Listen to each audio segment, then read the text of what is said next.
Hi everyone. This video I created is about a whole lot of different little things, not much snippets I suppose you'd call them, of things I took over the last fortnight, because our weather hasn't been the greatest and it's getting cooler now, so we're into autumn. Not that we're going to get that cold, but I've just done bits and pieces. So there'll be a train ride to Mandurah for a short trip, a beautiful sunset that we had last week, sun rays, a visit to a Buddhist temple, and the grand old AFL football game yesterday.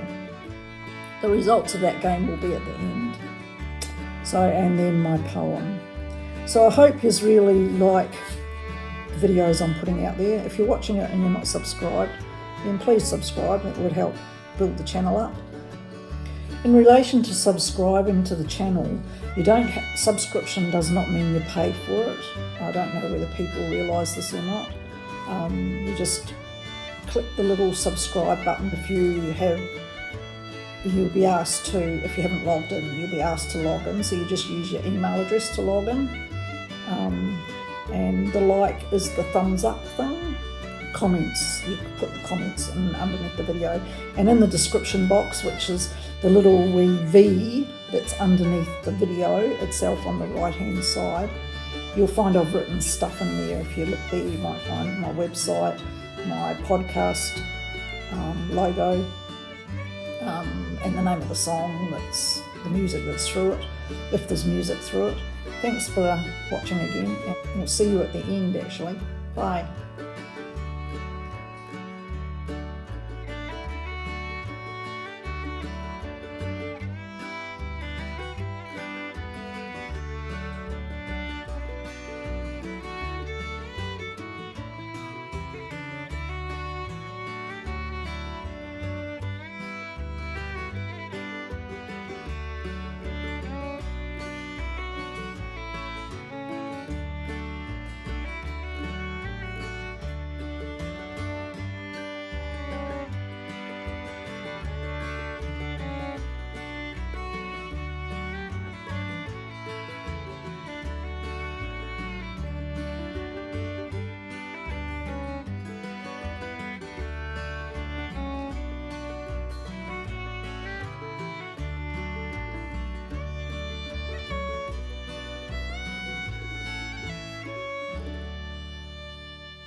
Hi everyone, this week's poem's about the AFL football team. I wrote this in 2017 when I had just been to my very first AFL football match, and it was at Subiaco Oval in Perth, which closed down that year after that season finished. So we played Fremantle Dockers, and we played Fremantle Dockers yesterday when I went to the game, which you'll see prior to this poem. But anyway, Fremantle Dockers and the Hawthorn team have got a bit of a rivalry going on. And we've lost 2 games to them in 2 years. Like when they played us last year, we lost, and when they played us yesterday, we lost, which is kind of like getting to be a bit of a broken record. I think it's payback for when we beat them at the finals in Melbourne in 2014, when we won the grand final 3 years in a row. But we won't go into that. This poem was about how I felt that night for the first time at an AFL game. So it starts off, adrenaline pumps through the spectators' veins, their hearts blended through the lit up night. Feeling electrified, she tried hard to calm hers. 30,000 hearts were beating as one. The ancient land rose up slowly inside them, many not realising how it spread amongst them. The game went on, but some diehards gave up. They couldn't handle seeing the score go up. Cheering and singing lasted well past the siren. Their adoring fans were giving them their dues. They sang all the way home, their hearts are-glowing. 30,000 hearts had beat to the AFL drum. So I hope you liked the whole video, and if you do, please subscribe if you haven't already, and thanks for subscribing if you have. Like the video, and leave a comment down below. It all helps me try and grow the channel a bit more. That's it for this video. The next video will be relating to the Anzacs. It's a special video that I am making up for Anzac Day. Thanks for watching. Cheerio for now. Bye.